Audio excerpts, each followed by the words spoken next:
कहानी की शुरुआत में माहिर इंसान कदीमा एरिक और इसकी टीम साउथ अमेरिका के एक दूर दराज इलाके में खुदाई का काम कर रहे होते हैं जब उन्हें एक कदीम मंदिर के आसार मिलते हैं। ये मंदिर कम से कम 10,000 साल पुराना माना जाता है।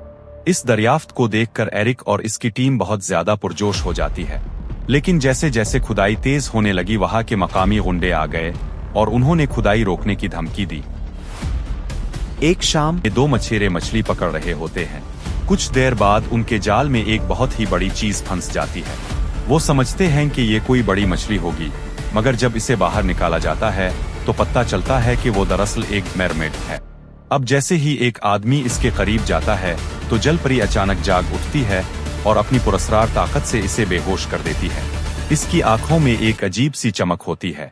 ये मंजर देखकर दूसरा आदमी फौरन अपनी बंदूक निकालता है, मगर जलपरी एक खौफनाक आवाज निकालती है ही वो भी बेहोश होकर जमीन पर गिर पड़ता है।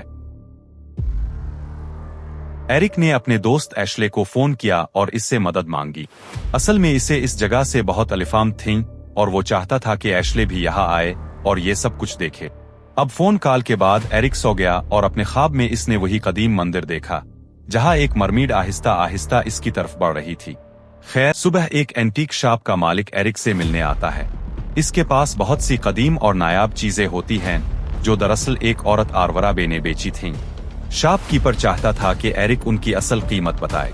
जब एरिक ने उन चीजों को देखा तो वो हैरान रह गया। उनमें एक स्पेनिश ताज, स्पेनिश क्राउन, एक पुराना ओनिट पिंचोरी का सुनहरी सिक्का और दीगर नायाब अशिया शामिल थीं। एरिक को ये देखकर ताज्जुब हुआ कि इतने बरस गुजर जाने के बावजूद ये सब चीजें बेहतरीन हालत में मौजूद थीं। एरिक समझ गया था कि ये अशिया निहायत कीमती हैं और किसी बड़ी कदीम कहानी आराज से जड़ी हो सकती है। इसने शॉपकीपर से कहा कि अगर वो खातून दोबारा आए तो जरूर इसकी मुलाकात एरिक से करवाए।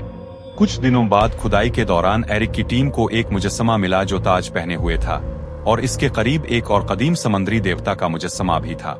इसने फैसला किया कि अब वो खुदाई नहीं रोकेगा बल्कि इसे जारी रखेगा, चाहे ये खुदाई समंदर के अंदर तक ही क्यों ना करनी पड़े। ताहम एरिक का असिस्टेंट आर्ची ने इसे खबरदार किया कि इस काम के लिए बहुत ज्यादा सरमाया दरकार होगा, लेकिन एरिक हर हाल में इस पुरस्कार कहानी को हल करना चाहता था, चाहे इसके लिए कुछ भी कुर्बान क्यों ना करना पड़े। एक दिन एक खातून शॉप में आती है और बातों बातों में पता चलता है कि इसका नाम आरवरा बे है। शॉपकीपर इसे बताता है कि इसके दिए गए कदीम नवादरात आइटम्स बहुत कीमती हैं और उनकी जांच एक माहिर इंसान कदीमा कर रहा है।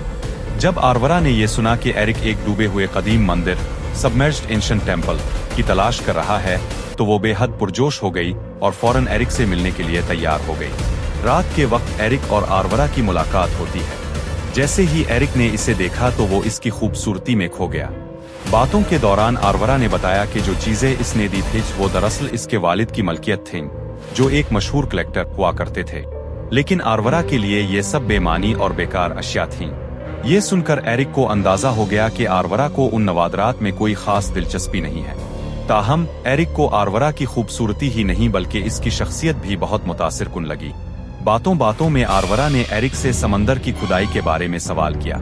एरिक ने बगैर सोचे समझे इसे सब कुछ बता दिया। जैसे जैसे रात गुजरती गई एरिक और आरवरा के दरमियान कुर्बत बढ़ती गई, मगर एरिक के दिल में एक अजीब सा ख्याल बैठ गया कि शायद इसने आरवरा को पहले भी कहीं देखा है, लेकिन याद नहीं आ रहा था कि कहाँ। खैर, खाना खाने के बाद दोनों अपने अपने घरों को लौट गए।